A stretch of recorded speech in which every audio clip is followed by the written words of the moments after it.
Welcome to Everything Co-op, bringing you information on how cooperatives can help improve your quality of life. This show is being sponsored by the National Co-op Bank, NCB. The NCB is dedicated to strengthening communities nationwide for the delivery of banking and financial services for the nation's cooperatives, their members, and other socially responsible organizations. For more information on the power of community ownership, visit ncb.coop. That's ncb.coop. Now stay tuned for your host, Vernon Oakes. Good morning, everybody. This is Vernon Oakes, and welcome to Everything Cooperative this morning. You know, we're getting ready for Christmas, and that's the gift-giving season. Today, we have two cooperatives, two ladies from different co-ops. We have LaKeisha Wolf. She's with the Ujamaa Collective out of Pittsburgh. And we have Kandis Quam, who is an artist and works with the ancestral-rich treasures of the Zuni Cooperative. And she's in Zuni, New Mexico. Good morning, ladies. Good morning. Good morning. Okay. So let's start with LaKeisha. You're out of Pittsburgh, Pennsylvania, and you are Ujamaa Collective. So what is your cooperative? What is it? How does it work? So Ujamaa, we are named after the fourth principle of the African American holiday Kwanzaa. And Ujamaa simply means cooperative economics. And the mantra that goes with that is to build and maintain our own shops, stores, and other businesses and profit from them together. And so our work is rooted in shared work, shared wealth, and an obligation to generosity. And so what we do is we provide a fair trade marketplace for the cultural, artistic, and entrepreneurial exchange through cooperative economics of Africana artists. And we have a focus on women. So we run a cooperative retail boutique and an online store, and we do other pop-up events and other placemaking for community exchange and for community healing. And so our work focuses on all of the folks throughout Africa and the diaspora. So we work with local, regional, national, and then international Black artists. And it's been a wonderful journey. We've been in existence. I think we began organizing in 2008, 09. We've had the retail store for over 11 years now. And we've done a lot of other projects.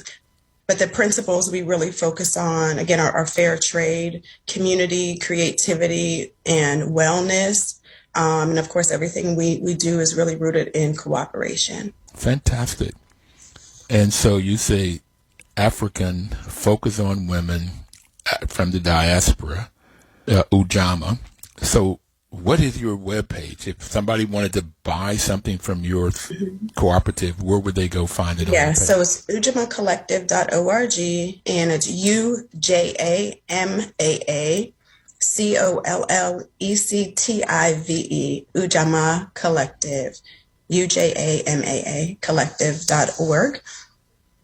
And you'll learn more about our organization as well as be able to shop directly on our website. Fantastic. So I want to come back and talk a little bit more about some of those projects you've done, and you mentioned community, but I would like to ask Kandis the same question. What is your ancestral rich treasures of Zuni cooperative, and how long have you all been doing, and what's your products? Sure. So good morning to everybody out there. Just greeting everybody in a formal, traditional way. The Rich Treasures of Zuni started in 2019. If you know anything about Zuni Pueblo, we're very known for our art. You can toss a pebble and you can hit an artist and another artist. And just to use myself an example, I'm an artist. My parents are artists. My late grandmother and great grandfather were well-known artists, and so on and so forth. Most of my aunts and uncles are artists, and it's kind of more uncommon to have somebody who isn't connected to any sort of art in any other way. So there's one in any generation. My brother is one. So he took all the sense of direction, and I took all the talent for art. So it's a fair trade. But our cooperative started, as I said, in 2019. We came together as a group along with help with Cooperative Catalyst of New Mexico, a cooperative development organization, and they helped us to create this really wonderful co-op since around the 80s that we as artists started to market ourselves as artists to the broader market. And unfortunately, outsiders took it as a opportunity to exploit our work. They could dictate the market. They could tell us how much our product is worth, and we just have to take it just because we're so isolated in our geographical sense. And just to update anybody, Zuni is about 30 minutes away from the next town, next Walmart, just to give some reference, and about 2.5 hours from the next largest city, which is Albuquerque, New Mexico, or Flagstaff. Is the same amount of distance. So if you want to get anything of specialty, you either have to drive out or you have to, well, before then in the 80s, you just have to drive out. And there was a time where jobs were not in plentiful abundance, let's say. So with everyone really heavy-handed towards art, we started to really sell our artwork to these outsiders. And they saw it like a retail price, a really fair retail price, say, I'm selling it for 50. And an outsider will look at you like, what about 20? And I want 5 more by the week. And like, you just have to say, okay, because you have to put food on the table. And that's kind of persisted until now. And this cooperative is kind of the answer to that. How can we lift everybody up to the same platform where you don't have to drive so many hours away to sell your work, to pay your bills? You can stay home if you like to. You can have other people market your work. You can get training how to market your work, how to price your work, how to take photos of your work. You can do that, and you can come to our cooperative and we'll do everything for you. Even if you're not a member of the co-op, you can pay a fee and you can give your artwork to us and we'll take photos of it. You can give your opinion on it. You can we tried to have the co-op to be a safe space for our artists and for customers alike, just to offer that authenticity for our artists and our buyers, our customers, I should say, our customers, and just to give a safe space, a reputable place for our artists to sell. So you have a storefront also where yes, people we can do. come. Okay. If you ever come by the village, it's just on Main Street. It's just one street that runs right through the village. You cannot miss it. So you have one street going through Zuni, the Pueblo, and if somebody wanted to go online to buy your products, where would they go? Sure, it's called ZuniPuebloArt.com, Zuni, Z-U-N-I, Pueblo, P-U-E-L-B-L-O, art.com.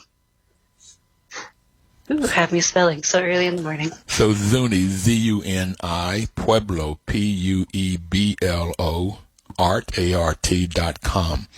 And you could go online to buy your Christmas gifts or any other gifts that you may want to buy from Native Americans, or you can go to Ujamaa Collective.org to buy art from the African diaspora, mainly the artists in and around Pittsburgh, mainly women.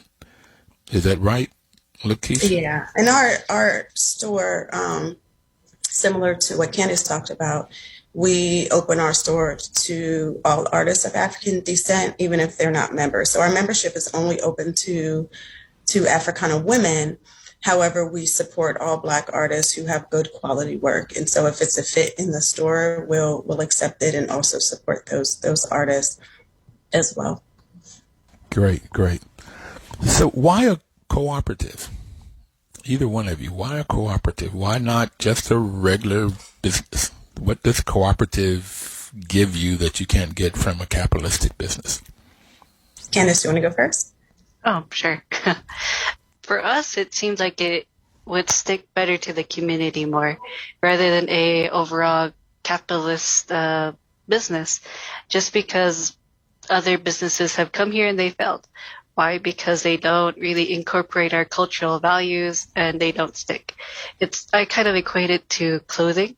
If you have, let's say capitalism is like a really tight, itchy sweater, and it just doesn't feel right. It doesn't feel good to the skin, and we just felt like a cooperative is like when you come back home and you just put on your really comfy clothes, it feels right. You can work in this, you can play in this. This feels right. That's why we chose a cooperative model, is because it felt right. All right. Feels right. It's not itchy. Okay. Okay, LaKeisha. What about so similarly, I would talk about the cultural principles part. For us, we recognize that there is a lot of diversity inside of the Africana community, right? And for us, it's important that we center those experiences, and specifically looking at Black people with a historical lens, and recognizing that the ways in which capitalism and even consumerism and the exploitation of that has caused harm to Black people here and around the world, right? And just people of color, period. And so it's not something that we saw as being the solution to some of the long-standing issues and challenges that Black people, particularly Black women, have faced, right? So here in Pittsburgh, Black women are very much on the lower rungs of the ladder in terms of economics and education and just quality of life.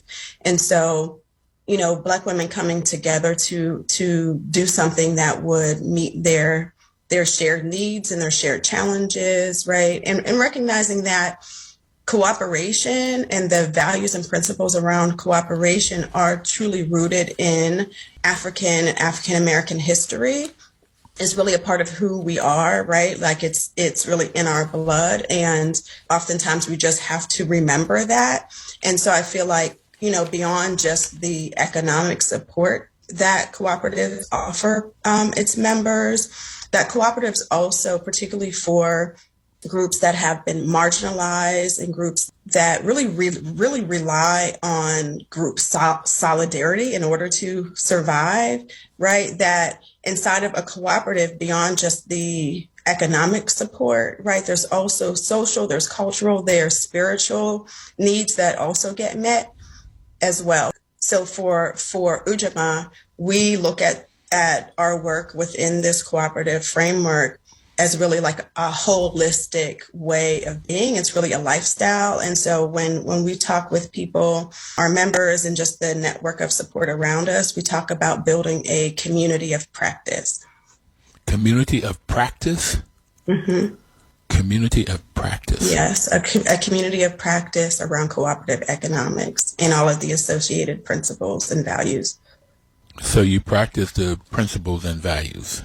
Mm-hmm. Okay. Every day is a day of practice to make it a lifestyle. Okay. Kandis, is that similar in your world? What LaKeisha just talked about? A community of practice? Oh, yeah, she just said it way more beautifully than I could. But yeah, that's exactly it. She just said everything and more beautifully than I could. So, well, on the show last time, we talked that the Zuni people have been in New Mexico for 3,000 to 4,000 years.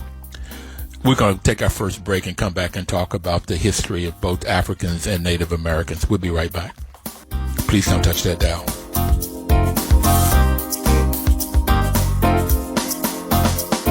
Your news talk station.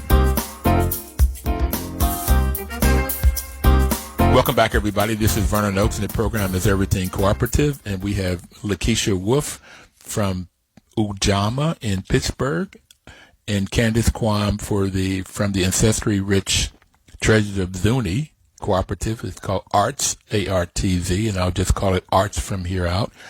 And Zuni, New Mexico. Zuni, New Mexico is two and a half hours west of Albuquerque and 2.5 hours south of Flagstaff. Out in the boonies, they have one town. It's Main Street, one street that goes through the town, through the pueblo, and their store is on that Main Street. Ujamaa is in Pittsburgh. If somebody wants to come and see you in Pittsburgh, where would they go? What's the address there for your store?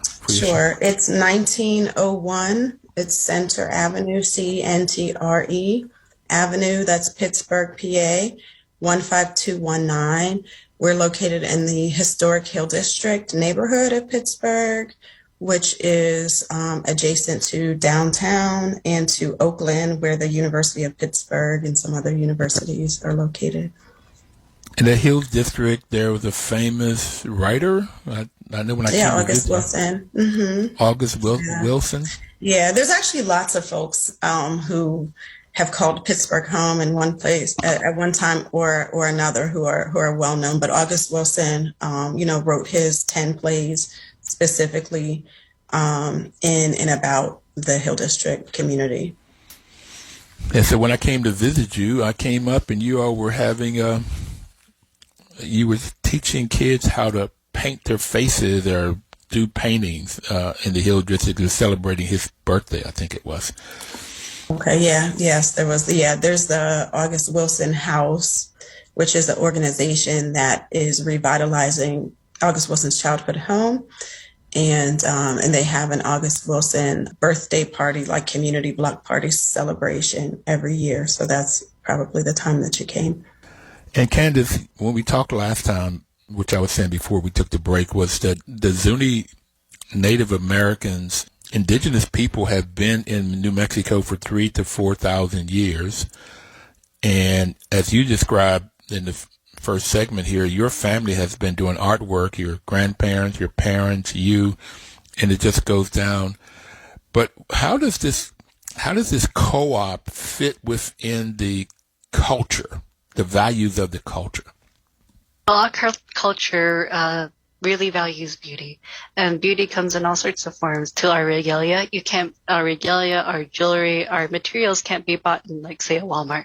You can't buy that at Walmart. You have to make it, especially if you want it to be truly authentic. You have to harvest all the fibers. You have to weave it. You have to work it, or have somebody work it for you. So we have all these things in our culture that can't be store-bought. They have to be made, and that's kind of hard kind of sewn into our culture, is we have to make these artworks to carry on our ceremonies, to carry on our daily life. If you want to make our traditional foods, the best way to get it is to get some willow switches out by the lakes, get some dry ones or some wet ones, form it together and tie them together to where it makes like a whisk, and then you can do that.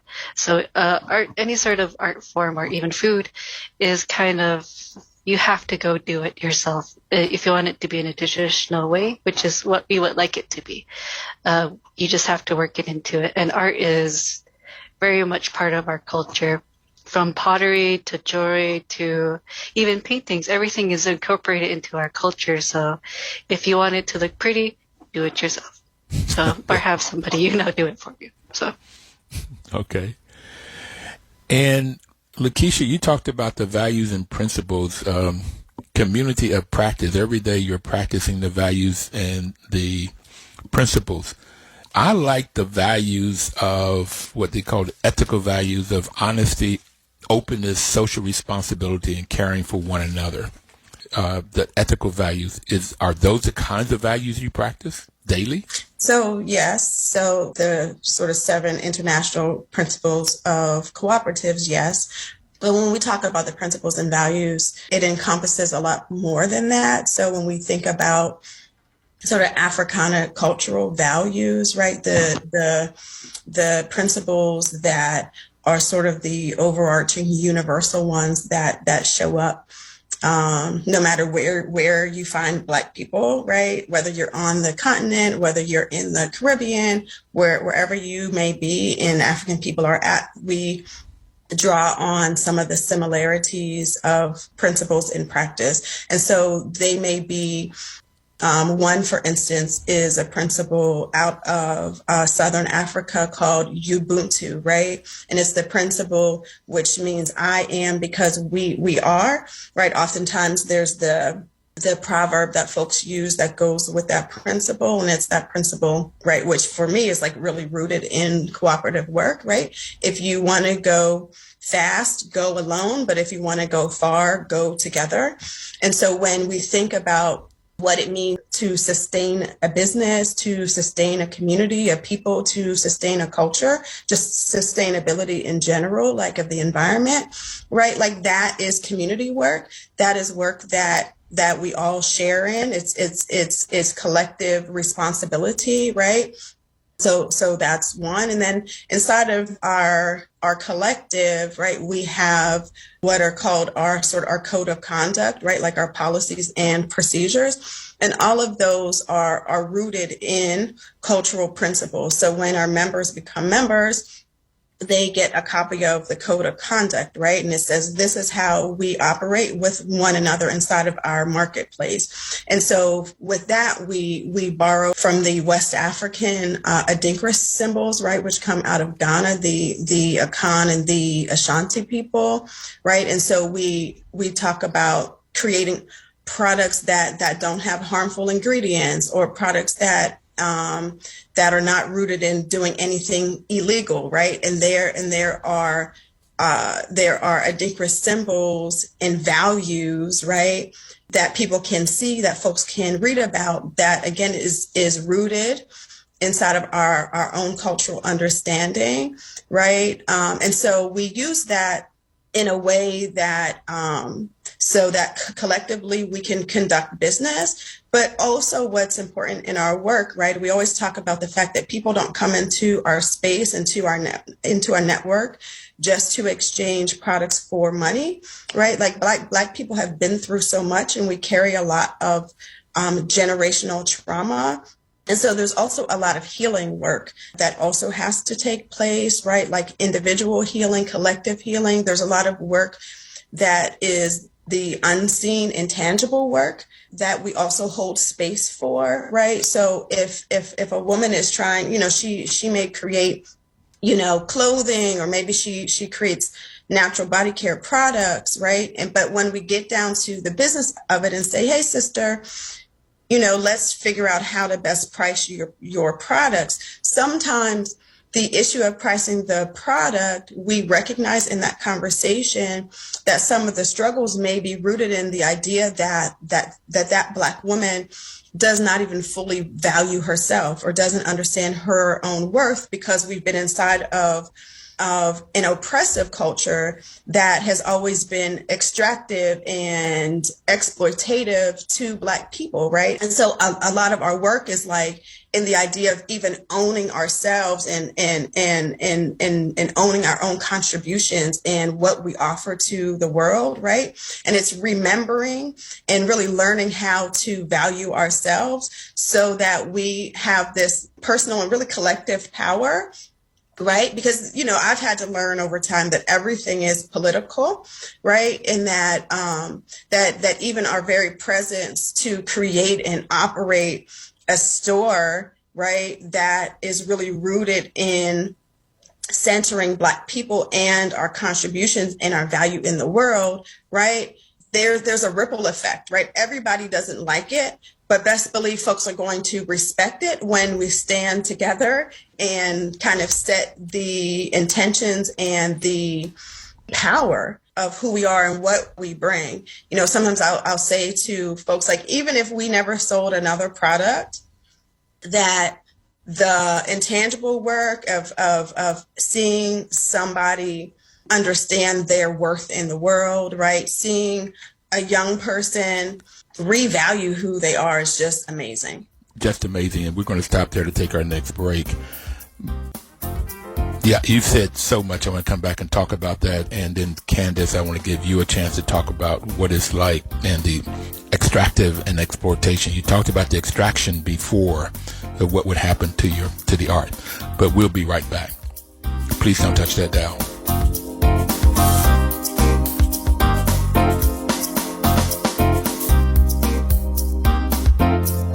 Varnon Oaks program is Everything Cooperative. We have LaKeisha Wolf and Kandis Quam on with us this morning, and we had Jim Joseph on the show. Jim was the ambassador to the U.S.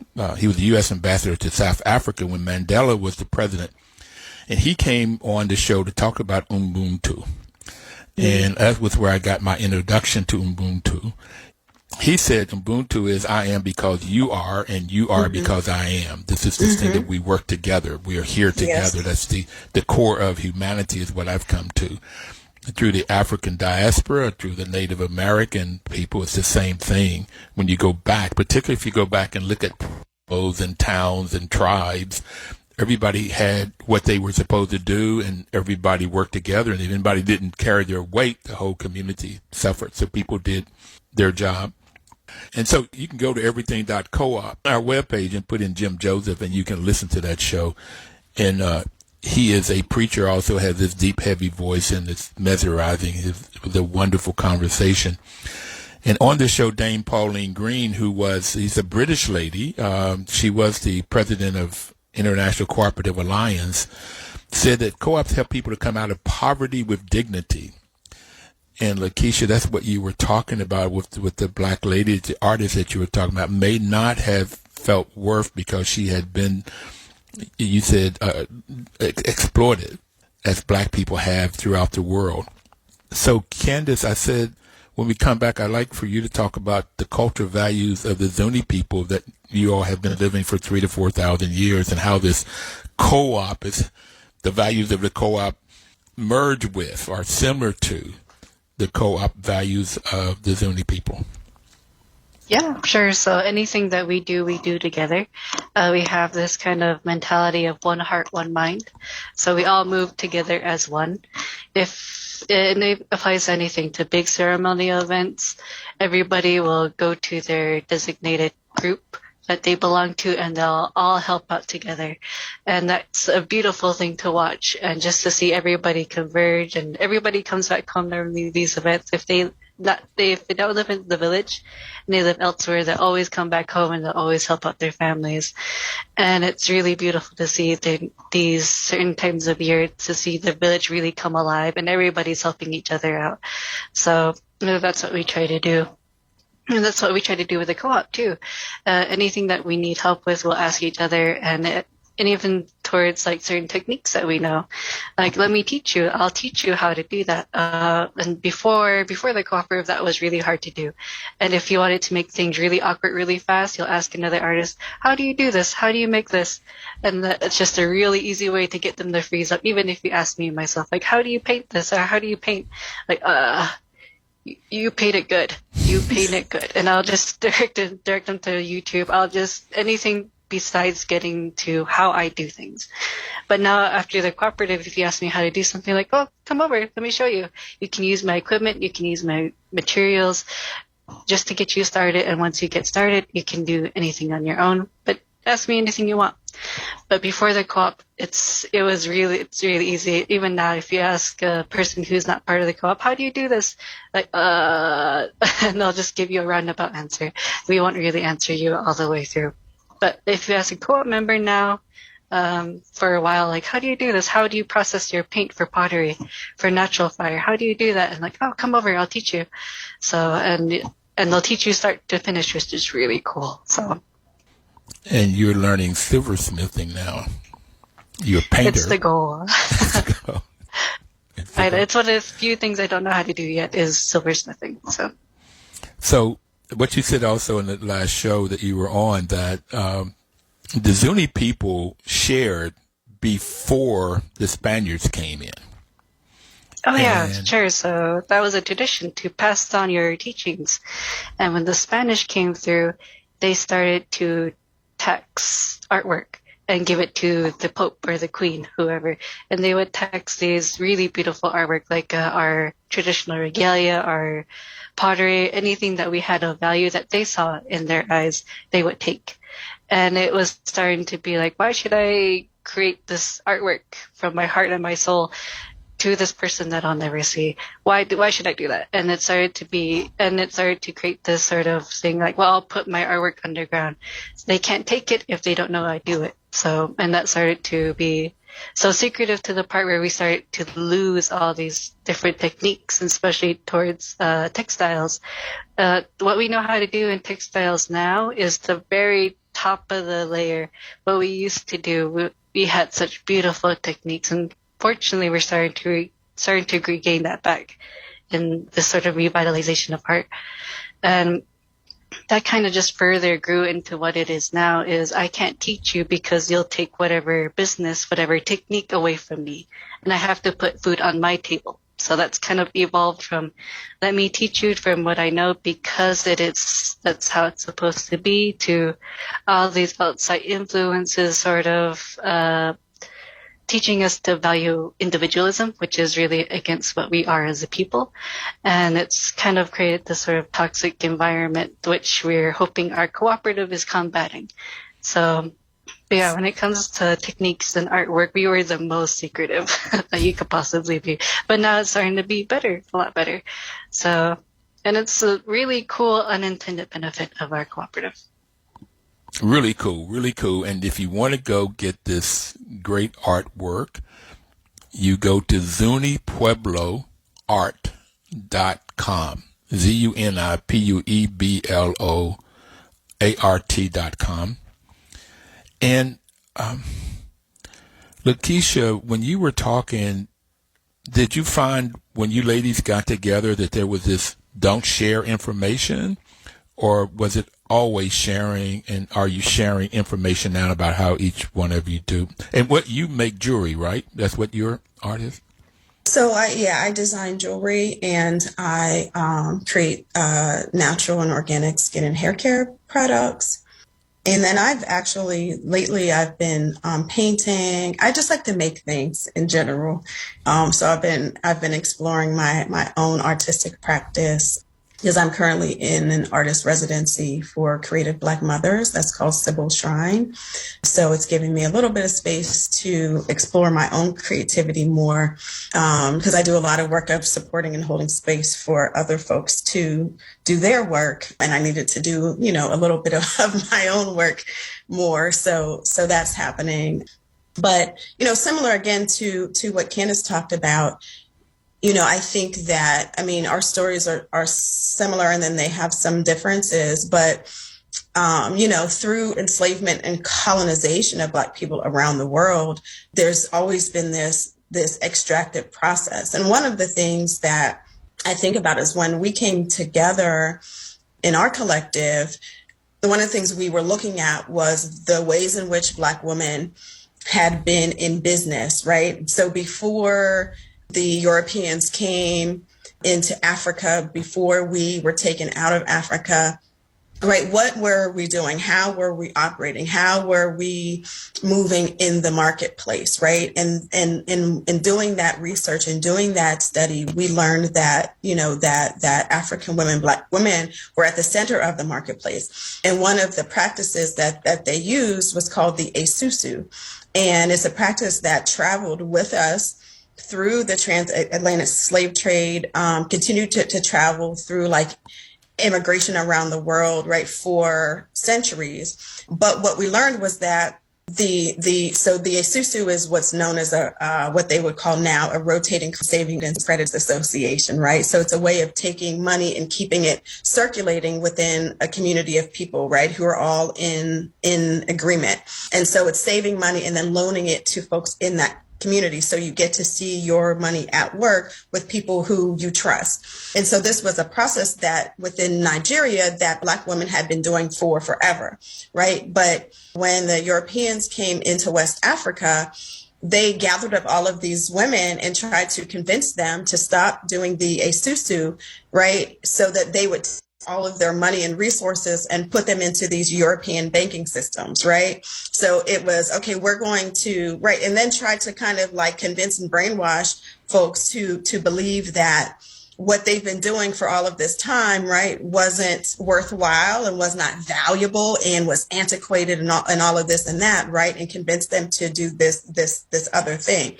But the esusu was a practice that withstood that and lasted, and is still a practice that Black people are using today. So when we formed our collective and started learning about the esusu, we had members who are from the Caribbean, and they talked about the ways in which their families, right, and their close ancestors had practiced the esusu, and how they had bought their first house using the esusu practice, had sent their family to college, right, had done all of these things by circulating this money within their family and friends and community. And so that's a practice that we also use. But, to your question, we definitely recognize that living under American culture, the focus on being an individual, this focus on, this fake idea of not being interdependent and not being interconnected to other people really, has had a lot of Black people struggle for a really long time, because it's outside of our cultural context, right? And so you might have some small examples of people who've quote unquote made it, right? But the reality is that the majority of us are not going to make it inside of this capitalistic system. And so you see, again, like these masses of Black folks who've really been struggling in poverty, right, and in generational poverty for a very long period of time.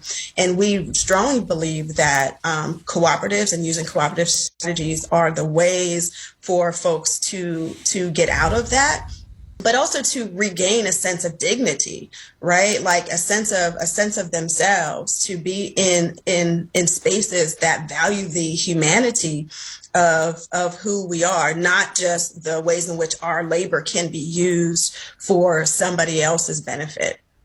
You've said a lot, and I totally agree with you. Just last week on this program, I had Dr. Carolyn Hussein, associate professor at the University of Toronto, talking about Susus.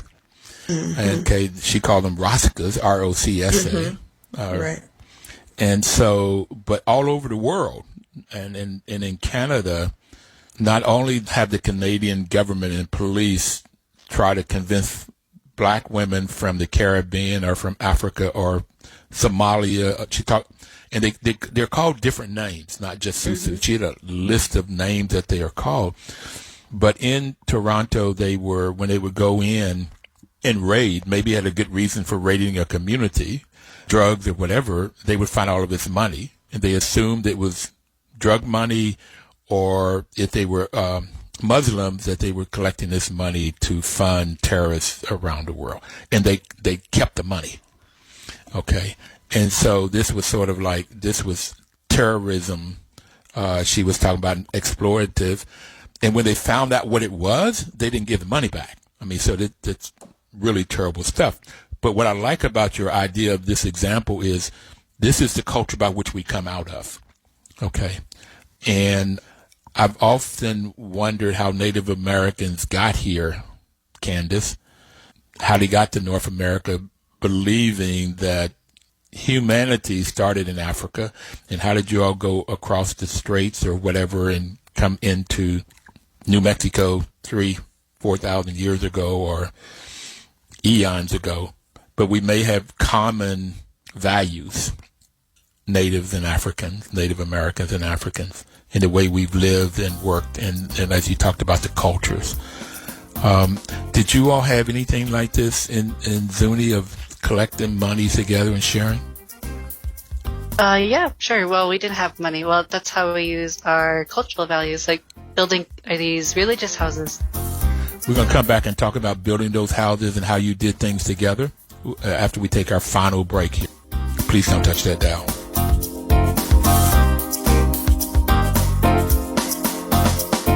Your news talk station. This is Vernon Oaks, and the program is Everything Cooperative. We have Kandis Quam from New Mexico, the Zuni Pueblo, and LaKeisha Wolf from Ujamaa in Pittsburgh.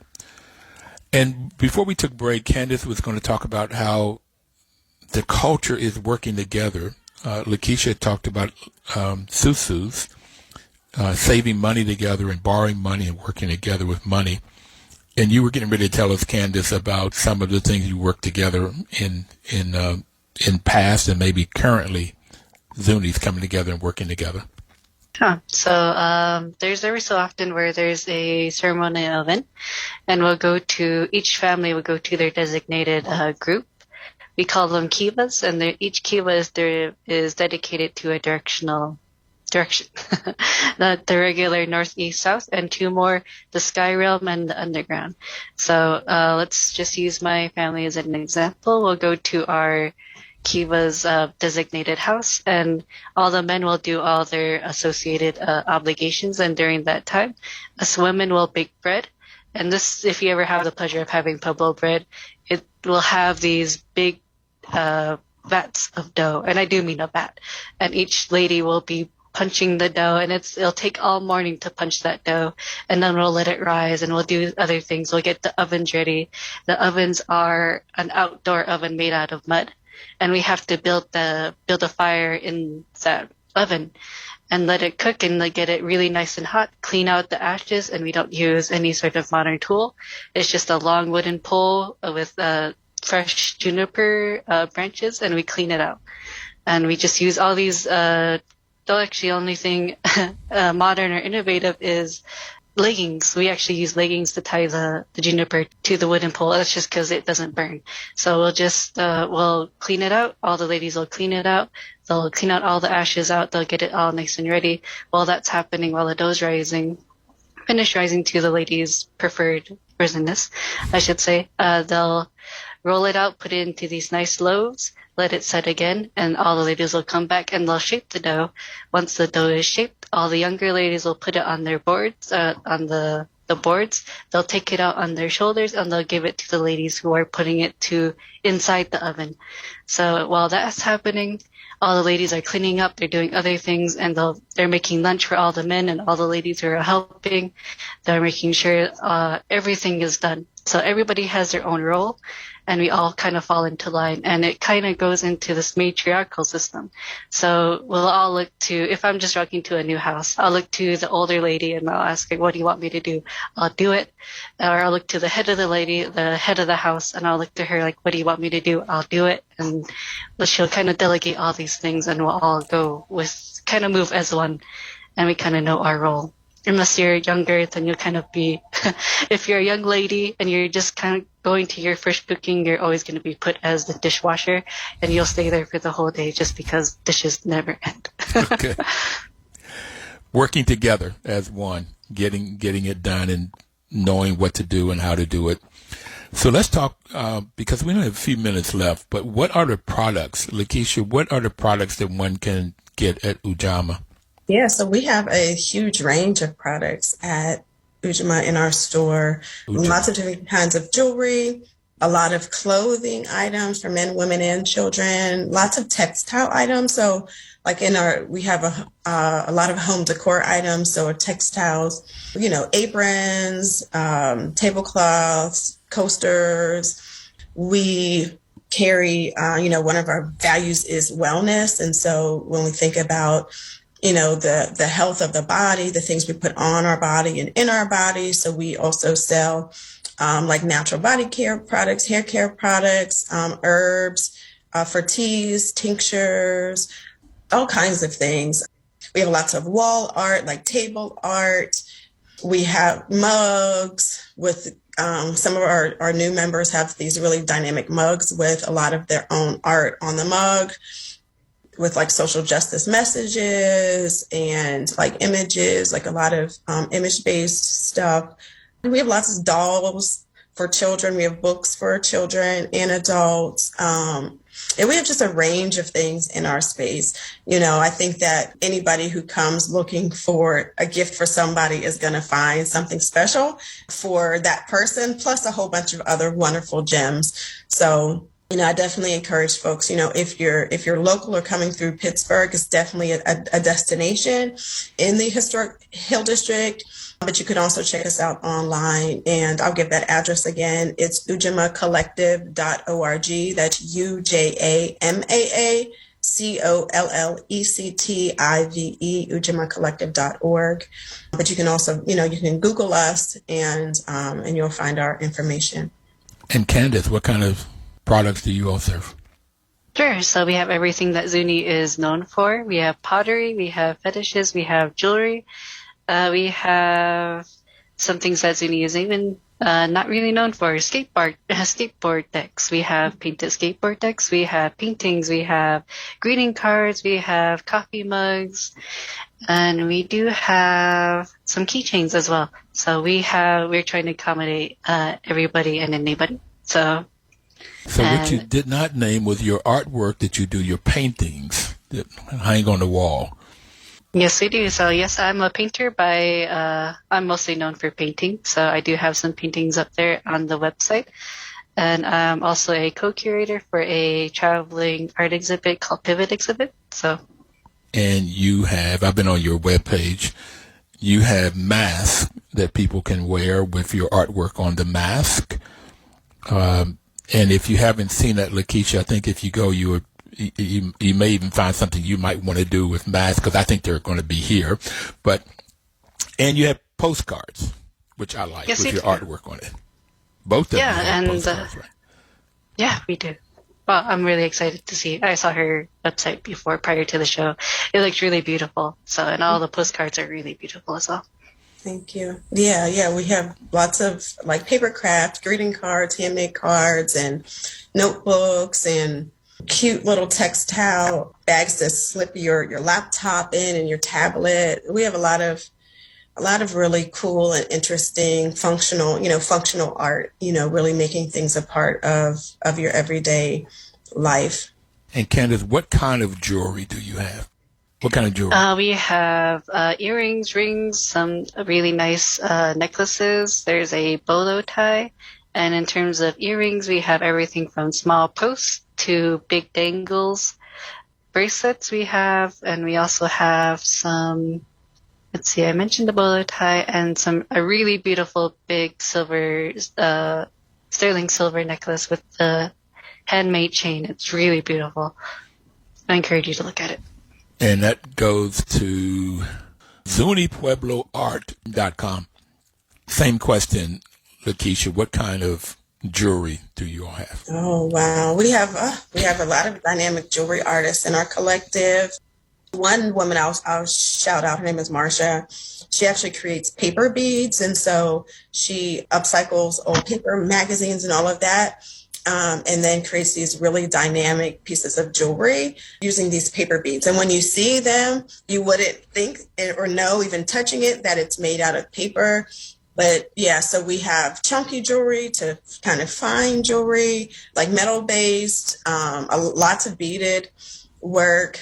There's a huge range of jewelry and like wearable art, a lot of accessory items, scarves and purses and things like that incorporate textiles and beads and prints. So it's definitely a range of items. You could find probably something to match any outfit. Okay. In the last minute or two here, what do you see how you all will fare with this coronavirus? How do you see the future? Kandis, you want to go first? You only have... Oh, sure. Let me just say this real quick to give LaKeisha time. But yeah, we only had 1 year where we were completely allowed to thrive, and then the virus hit. So we've kind of been in survival mode since then. But struggle, same thing with any other minority, is not new to us. So we will survive this. We will get through this. And we'll get through it together. Wonderful. Yeah. And similarly, again, for us, it's been leaning deeper into our practice of cooperation. One thing that we're working on right now is we actually have an African-centered cooperative research project that we're spearheading with some partners and looking at how we can advocate and really encourage Black people and other people of color to operate cooperatives, to think about how the cooperative model and how cooperative strategies can help meet a lot of the needs that were present before COVID. But because we're in this season of COVID, we recognize that, folks need to come together safely, but in ways in which they can practice cooperative economics, and as well as getting those additional benefits that come with cooperatives of the social, the cultural, and the spiritual benefits of doing things together. Kandis, give us your webpage one more time. Sure, that is Zuni Pueblo Art, ZUNI, Pueblo, PEUPUEBLO, art.com. And LaKeisha? Yep, it's UjamaaCollective.org, UJAMAACOLLECTIVE.org, Ujamaa Collective. Thank you, ladies. Thank you very, very much. Hope you all have a great holiday season. Everybody else out there, we're going to sign off now, and please live cooperatively.